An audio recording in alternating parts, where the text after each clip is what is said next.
Hi there, welcome back or welcome to my channel. My name is Ashley and today we are doing the July wrap up and my August TBR stack. I can't believe that we're getting ready to go into August because August is basically September, which might as well be fall, and Christmas is basically next week. First up on the list is the Kindle book that I finished. So this is not the Kindle book I finished, this is what I'm currently reading. But the one that I did finish in the month of July is Good For You. And I didn't write down the author. Hold on a second, please. All right, come prepared. That's what I always say. Camille, Pagan, Pagan. There's an accent over the second A, and I'm sorry, but I don't know what that means. Sorry, Camille. I read Good For You by Camille Pagan. I gave it 4.25 stars. It was a Kindle first read, which if you have Amazon Prime, a lot of people don't realize that you get a free book every month, so make sure you're taking advantage of that. My best friend and I like to choose the book together, and then I usually read it, and I don't think she ever does. But one of these days, she's gonna read the books, and then we'll be able to talk about them together. It's about a woman named Allie who has recently gone through some pretty tragic life events. Her brother died pretty suddenly, and she is a workaholic. She works at her favorite magazine ever, and she's the editor-in-chief. It is literally her dream job. She's very excited to have this job, but the magazine is folding, as probably a lot of magazines are these days. And in an altercation with some colleagues, she blacks out. She doesn't remember what happens, but all she does know is that they ask her to take a month of unpaid leave, and she needs to get out before things get worse. So she leaves to take a break from work. She heads back to her hometown in Michigan, where her brother has left her a house. And she's figuring, now's the time that I'm gonna settle his affairs. We'll get through all of this. It's almost been a year. Let's just rip the Band-Aid off. Let's go. She gets to the house and finds out that he also left it to his best friend, Wyatt.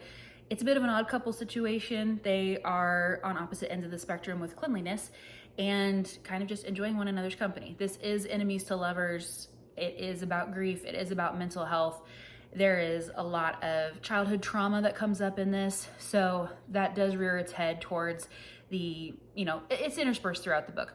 But it was a nice read. I've mentioned this before, but I read my Kindle books as I'm going to sleep at night. So the fact that I only read one Kindle book throughout the month is not an indication of how good the book was. It's just because I literally read maybe a chapter and then I fall asleep. So, because my book light will keep my husband up. The Kindle does not do that. So as I was reading the book, I think one of the major themes that was really standing out to me was the grief.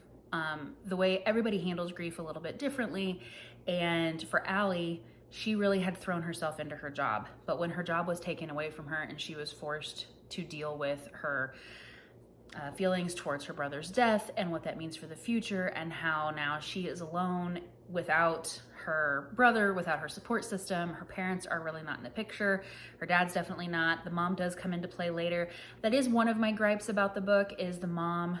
They don't completely normalize forcing parental relationships to happen, but it did kind of feel, if you know anybody who's had a traumatic childhood experience, I think the last thing on earth that they want to do, especially if it was with a parent, is reconnect with that parent and pretend like nothing happened. And she didn't really pretend like nothing happened. She kind of let her have it. But I don't know. I have mixed feelings about the resolution between the mom-daughter relationship in this book. The biggest thing for Allie in this book, and I think something that a lot of people might walk away with after having read the book, is that balance that you need to strike in your life. I think we all struggle in some capacity, maybe not always a work-life balance, but some type of balance. And for Allie, she was all work, and that was it. That's all she thought about. And she really needed to get that out of her system. She needed to move forward. I wanted to see that growth. And did she grow? I don't know. You'll just have to read the book. She did stand up for herself at work, which, if you know me in real life, I get beside myself when people don't, especially in the work environment. If you're in a corporate workplace, you are exchanging your time for a paycheck, and your time is valuable, and so is their money that they're paying you with. They better be paying you appropriately for the amount of work that you're doing. And Allie finally realized that by the end of this book, and it was so good to see. It was so good to see. Any other gripes that I had, Allie does tend to overreact a lot, but as the book progresses and as she grows, that starts to progress as well. So hang in there if that's super annoying to you. Overall, I did really enjoy this book. I thought it was just gonna be a fluffy rom-com situation. I did not realize the depth that it was going to take with the grief over the loss of her brother, over trying to build relationships, trying to get her life together, the relationship between her and her mom. These were all things I didn't really see coming. So again, this was a 4.25 star read for me. I did enjoy it, and you can probably find it on Kindle Unlimited because it was a Kindle first read. The next few books that I read were on audio. So I do count audio as reading a book. I know some people don't. For some people, that's a big no-no. It's not for me because honestly, I think that's a little naive to feel like I still retained the book. The first audiobook that I read was Midnight Library. This was my only 5-star read of the month. I was pleasantly surprised with it. I did laugh after because when I went on to Goodreads to rate it, I saw that one of my good friends had read it and she gave it 2 stars. And I thought, oh no, it's gonna hit everybody differently. I really enjoyed Midnight Library. And again, why am I not writing down the authors for these? Can you guys explain to me why? You know what, let's figure this out. Midnight Library. Okay, Matt Haig. Matt, you did a great job. I really like this book.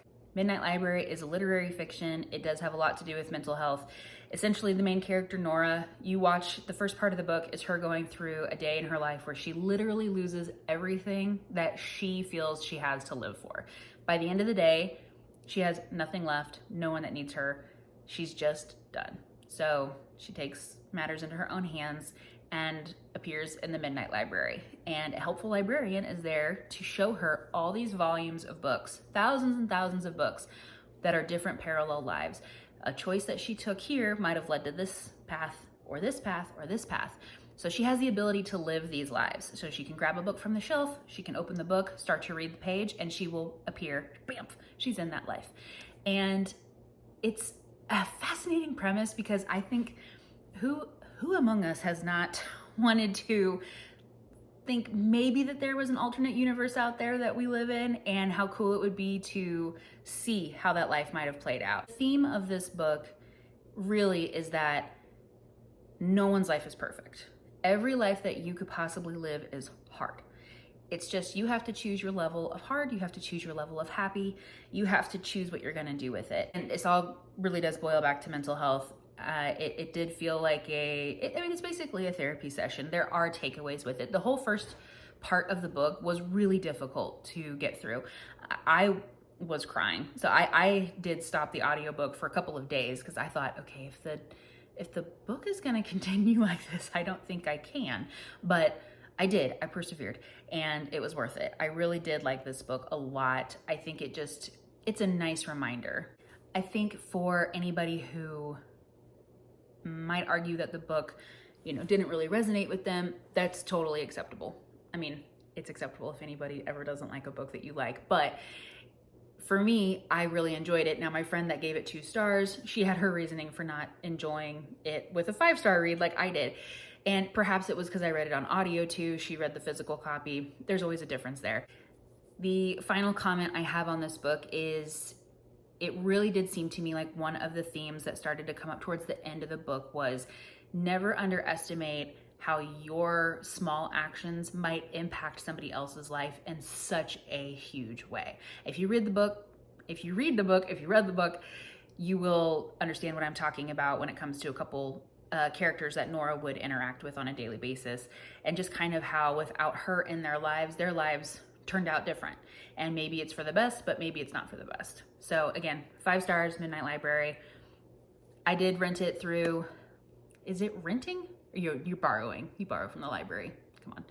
I did get it through the library and listened to it on Libby. If you don't have Libby on your phone or tablet or wherever, I mean, it's a game changer. You get books for free and you don't have to pay for Audible, so. The next book that I listened to was The Fine Print by Lauren Asher. This is probably going to be an unpopular opinion. I'm going to tell you right now, this was the lowest rated book that I had this month. I gave it 1.75 stars. I did not enjoy this book. I did listen to it on audio. So again, there's a lot of difference between if you listen to it versus reading it. Sometimes the narrators can make or break a situation for you. I think the male narrator in particular, it was rough. Fine Print is a series. It is a series, the Dreamland Billionaire series. It's the first book out of 3, I believe, and it follows 3 brothers who their grandfather owned Dreamland, which is essentially Disney World. And after he passes away, he has left the company to the brothers. But in order for them to take hold of their shares of the company, to be able to run the company as CEO, CFO, etc., they need to complete a task. In this first book, we are following Rowan Kane, and Rowan's task is he needs to get the board of directors on board with his plans to change the park.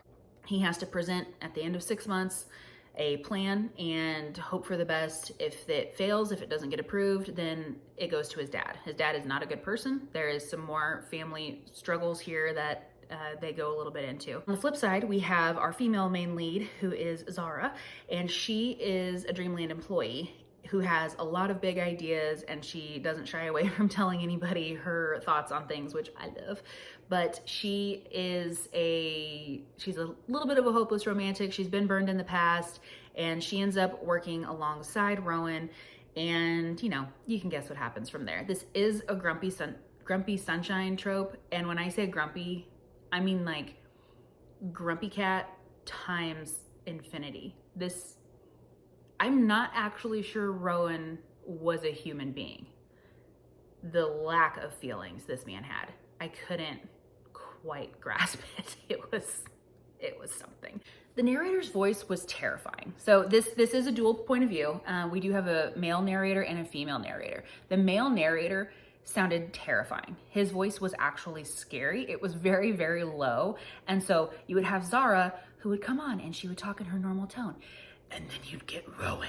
And I mean, it was like, I'm not exaggerating. It was startling.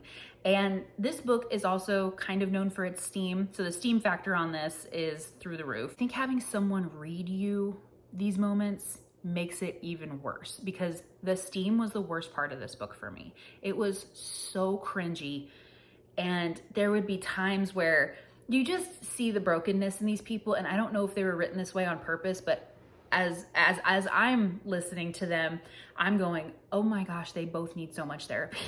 They really do.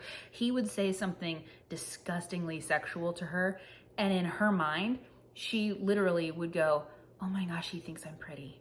And I'm like, that's what you heard from that? Like, honey, we have a problem. That is not what he said. Oh boy. So some of the words, I think too, the more that you write sex scenes, steamy scenes, the more that you are grasping at straws to get a little creative on the things that you want to say, right? Not everybody can say the same thing over and over. That's obvious. But there's literally one part in the beginning of this book where she says that Rowan has a bubble butt. And I out loud said, ew, ew. I mentioned Rowan. Listen, we're just getting right into the gripes, okay? I obviously, like I said, 1.75 stars, and I think that was being generous. This just wasn't my cup of tea. It's not, anything outside of the cringe level of this book, I loved Zara. And I loved her passion for her job. I loved her passion for her sister named Ani. She has Down syndrome and is also an employee of Dreamland. I really, really did like that storyline. I thought it was nice to see an adult with Down syndrome in a book who has an independent life, who has a job.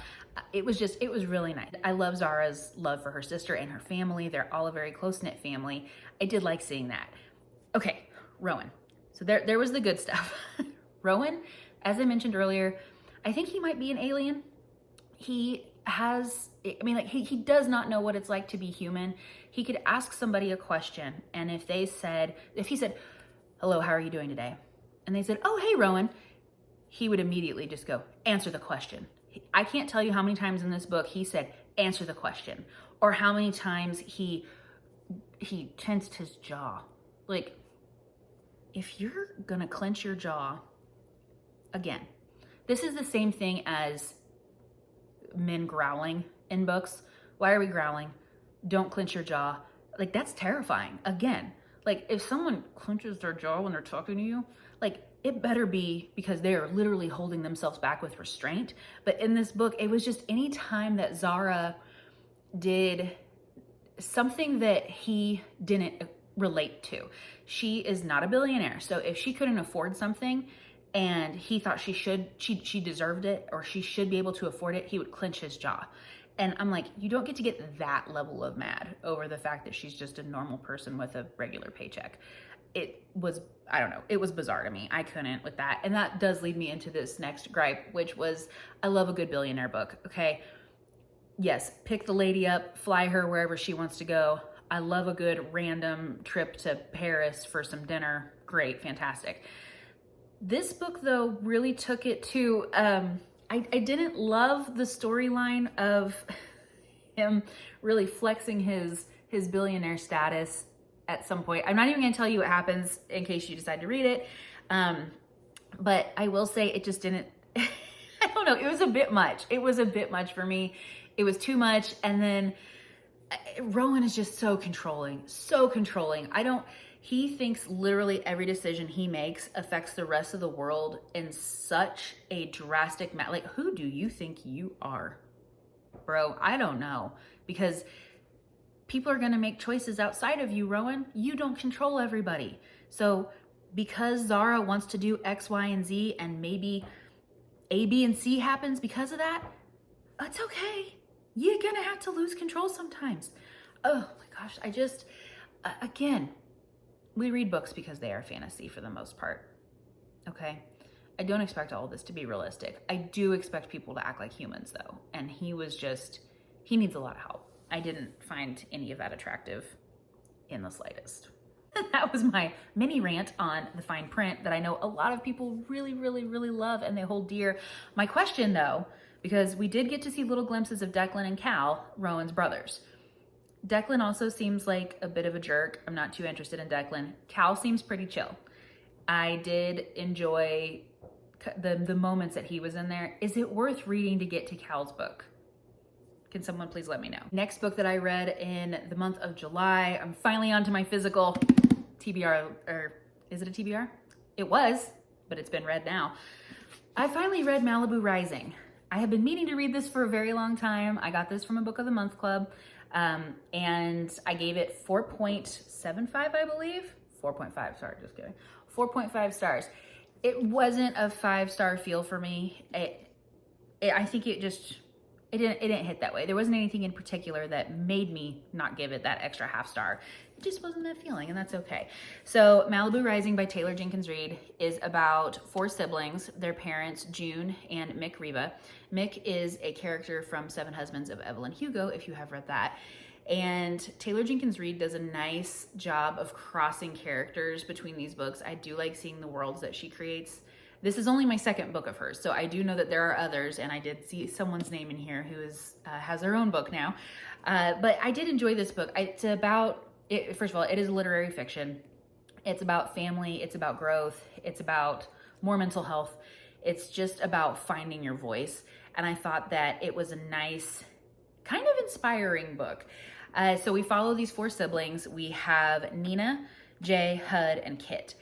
Nina is the oldest sibling, and she has really had to grow up fast and take care of everybody. Jay is a professional surfer who is kind of facing some personal health crises that he needs to work through. Hud is his sidekick brother who also photographs Jay while he's surfing, and he's trying to find out who he is without being in Jay's shadow. And then you have a youngest sister, Kit, who has always been babied and protected, and she is now trying to strike out on her own and discover who she is.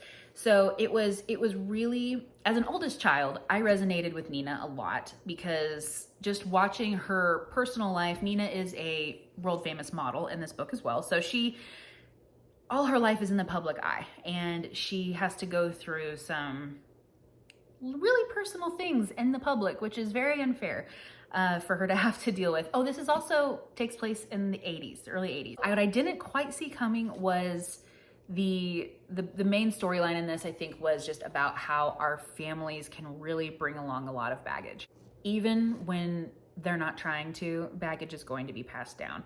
I think that, you know, now that we're about to be parents later this year, I know we keep talking about the things that we don't want to do. So while we won't screw up our children in the ways that we were screwed up, we will find more creative ways to mess things up, because you just don't know until it's happened, and you do the best that you can. And all of that baggage is really heavy in these kids, and they have to take a lot on. And it was just such a good book. It was very, very, very good. As I was saying, I do resonate a lot with the oldest sister, just being an only child, or not being an only child. Sorry, Kyle, my brother. He's 8 years younger than me, so I was an only child for a long time, but then I became an older sibling. So I don't know where that puts me in the sibling set of things, but I've probably got to, you know, to say I have a bit of a control problem and want to solve everything for everybody is a bit of an understatement. The thing I did like to see in this book was Nina growing into herself and setting boundaries. I've said it time and time again, you know, if you start out as a doormat in this book, by the end of it, you better be the door. And by saying this time and time again, I think I said it in a video, but I feel it very profoundly. So yes, it's time and time again that I've said it, okay? Nina really finally just has a good moment where she's like, you know what? I am done. I am just done. And you love to see it, okay? You love to see it. I'm here for it. It's wonderful when you see people stand up for themselves, put up boundaries, put up walls, fight for the things that they want, and still be able to defend the people that they love. I would definitely recommend this if you are looking for an end of summer read, or you are looking for, because this does take place in August. It's their like end of summer blowout that they always have.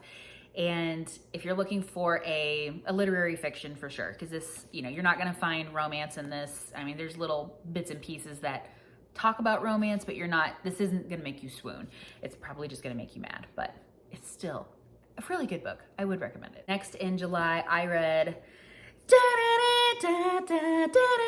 Jurassic Park, finally. Listen, okay, first of all, I gave this 4.5 stars. Okay, 4.5 stars. This is Jurassic Park by Michael Crichton. If you have been living under a rock, there are about 8,000 Jurassic Park movies. I only recommend Jurassic Park from 1993 and Jurassic World from a few years back. I do not recommend any of the sequels. This is a third-person point of view. A lot of people hate third-person point of view books for some reason. I don't mind it at all. It is a bit sci-fi, obviously. So if you're unfamiliar with Jurassic Park, let's pretend you've literally never seen the movie or heard about it ever. This is about what happens when I feel like this is a love letter to science. And it's basically saying, just because you can doesn't mean you should. And this is what happens when you play God. So this is it's still such a good story. Here's the deal. This is not the movie, okay? If you thought to yourself, I have seen Jurassic Park 8,000 times, like me, you are not going to recognize a lot of that in the book. There are characters who don't exist in the film. There are characters who live in the book and die in the film, and vice versa. There are people who are lovable in the film, but you literally want to kick off a cliff in this book. And then there's some people that you're like, oh, what a fantastic human being. That person was terrible on screen. It literally is a different storyline. This is basically if Midnight Library had 2 different copies of Jurassic Park. There is the movie version, and then there is this. It is the parallel universe story of the film. Completely different. So I still loved it. I still didn't know what was going to happen next. You didn't know if someone was going to make it. You didn't know if someone was going to live to tell the tale. So it was very, very good. It is very science and math heavy. So you do still have Ian Malcolm, played by Jeff Goldblum in the film. We all know. And he is going on and on and on about chaos theory quite a lot in this. So if you can get through his mathematical ramblings, then please enjoy. For some people, it might just be you need to skip ahead a few pages. I know I saw some reviews that people were like, these archaeologists are so stupid. That would never happen. All right, well, sis, guess what? This is a science fiction book. We read this because it's fiction. Has anyone recreated dinosaurs walking around here on Earth yet? No, not yet, because it's a work of fiction. It's fiction. I really did like the book, if you can't tell. I will say there is a lot of gore I didn't see coming. There are some things, especially at the beginning of the book, there was one scene in particular that I thought, oh, okay, I hope this doesn't continue to happen. And also glad that wasn't in the film. So there are a couple things that if you're not expecting the gore, it will sneak up on you, but it was otherwise, I mean, it was so good. It was good. I did enjoy it. Obviously, can you tell? And it wasn't even a 5-star book. Why did I not give it 5 stars? I gave it 4.5. I don't have any gripes. I think it was just all the science and math talk. It was a bit much after a while. I would recommend if you are a fan of the film. If you're not a fan of the film, you still might like this book, but you're not gonna have much of a reference point. Side note, so I sent this to my dad after I finished it because he also really, really loves the film. I grew up on it because my parents would just play the same movie weekend after weekend until we had seen it a million times. So I have seen certain films far more than anybody should, Jurassic Park being one of them. So I sent this to him to read, and whenever he got it, he said, all right, so you don't know this, but the funny thing about this book is that when we heard the movie was coming out, he said he and his best friend decided that they were going to read this book. And he said, I got until there is a scene that happens in the movie where the T-Rex traps the kids in the Jeep, and he's like spinning it, flipping it, and all this kind of stuff. That scene does happen in the book. So he got to the scene where the T-Rex enters and is attacking the Jeeps. And he said, because no one had ever actually done good cinematic work recreating dinosaurs, the only point of reference I had was old school Godzilla claymation or puppets or people in costumes. Like, he goes, I couldn't picture it. And so I didn't finish the book because I thought this is gonna be so bad. And I was like, well, that's a perspective you don't think of. How lucky are we to actually know that there is good puppeteering work out there that made these dinosaurs look so real. The next book that I finished in the month of July was Just Fine with Caroline by Annie England Noblin. So I picked up this book from Dollar Tree several years ago. When I started reading this, I had a friend say, oh, well, at least if it's bad, you only spent $1. And I was like, this is accurate. And at least I only spent $1. It was good, not great. I gave it 2.75 stars. This is a third-person point of view, small town. I'm gonna say enemies to lovers, but the enemies just gets over with pretty quickly. It's not that much of a huge storyline there. But this book is about a young woman named Caroline, who is the only child of a couple in town. And she does have a brother who passed away before she was born. So her parents are much older in life. They had her in their early 40s. So she's been a bit overprotected, and she also feels like she has to take care of them quite often. And her mom does have Alzheimer's, so she is at home a lot taking care of her mom. Her dad is a retired doctor. There's a family dynamic there that they'll get into. And then on the flip side, we have a gentleman named Noah, and his family is also a staple there in the town, and they had previously run a gas station across the street from Caroline's family's bait and tackle shop. And it had closed down several years ago when they were both kids. Noah had moved away with his mom whenever his dad passed away, and now he has come back to the small town in the Ozarks where they live, and he is gonna reopen the station so that they can have that once again. I didn't feel like Noah and Caroline had a lot of chemistry, which kind of bugged me, because I wanted them to. I really did. As there are some secrets that start to come up that could potentially wreck other people's lives or just really change how the future is going to go. Concept, it was very good. And execution, the editing, it had some problems. I normally am not going to complain about a typo here and there, but there were some continuity issues where they would say the age gap between Caroline and her brother that was deceased would be different, or they would say how old the mom was when they had Caroline, which would be different a couple of times.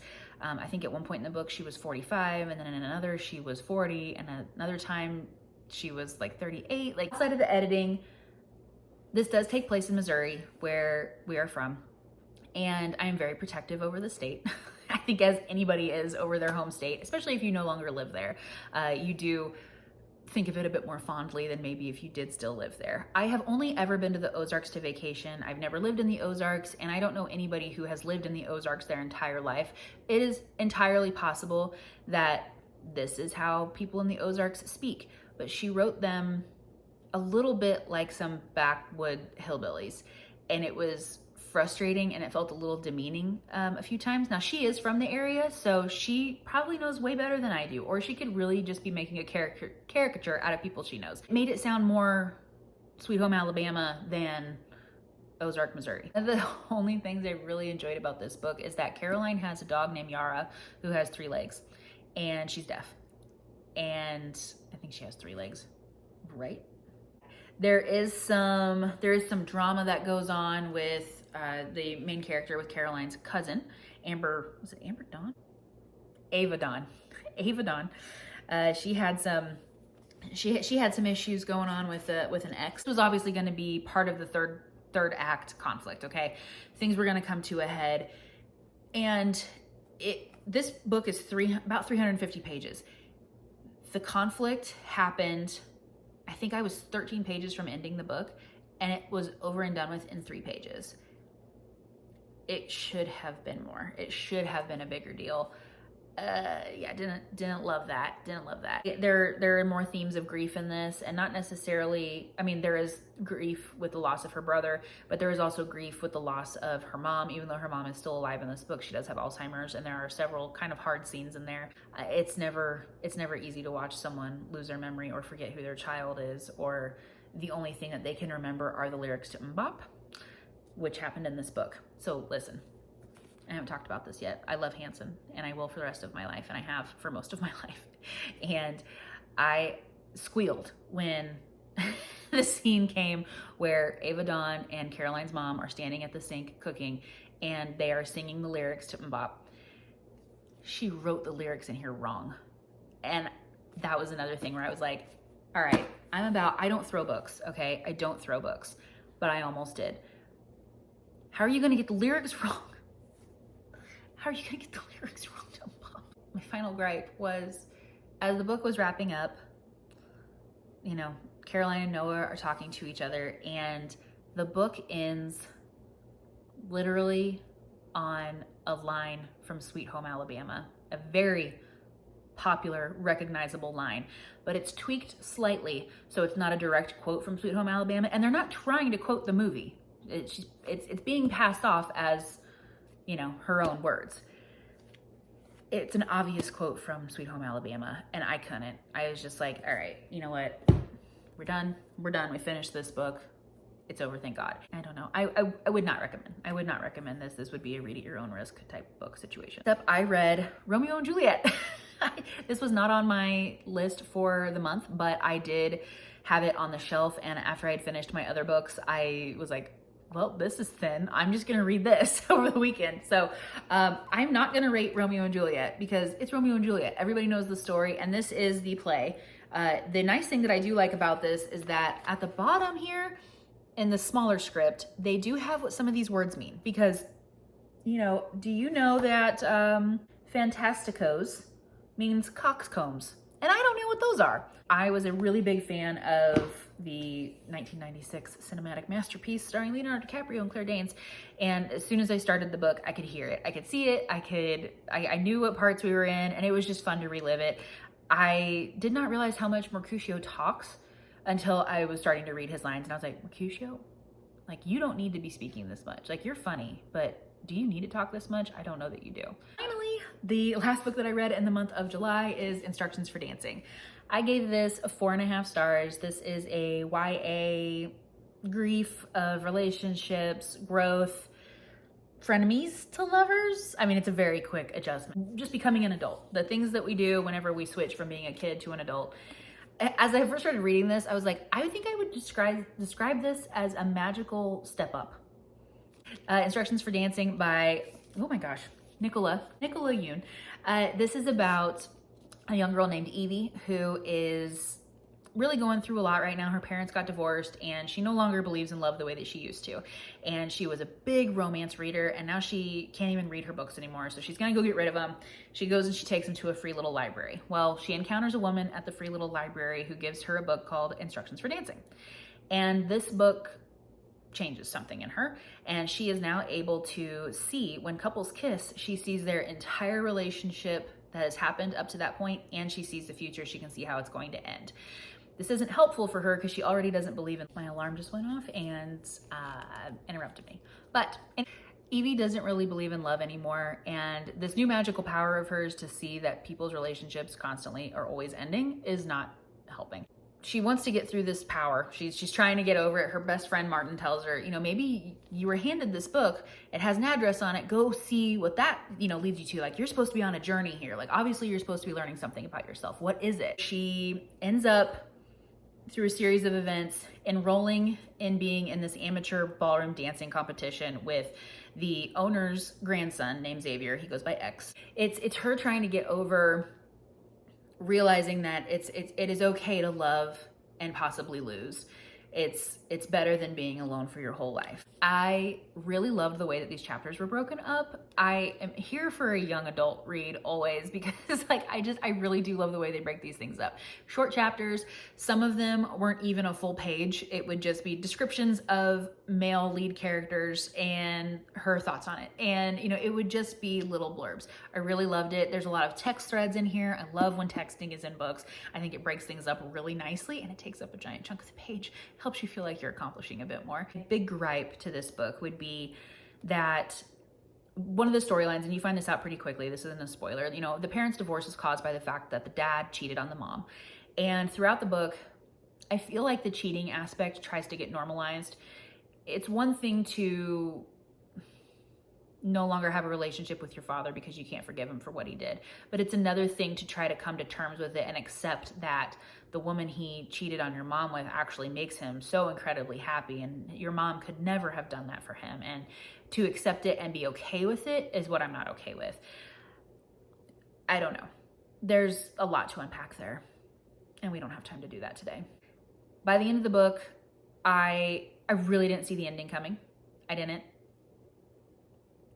Sometimes a book will just destroy you for no other reason than it's evil. I was destroyed. So overall, this is not a typical love story. It really is about Evie coming out of her teenage years and moving into adulthood and going off to college and having her first love and reconnecting with her parents in a way that she hadn't before now that she is an adult, and strengthening her bond with her sister and her friends. It is just a very, very beautiful book. The dancing is secondary in this. They do have a lot of dancing. Their ballroom dance teacher, Fifi, is an absolute storm, and I love her.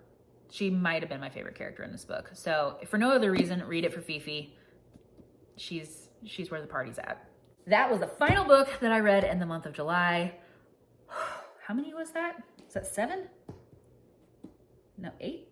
Hold on.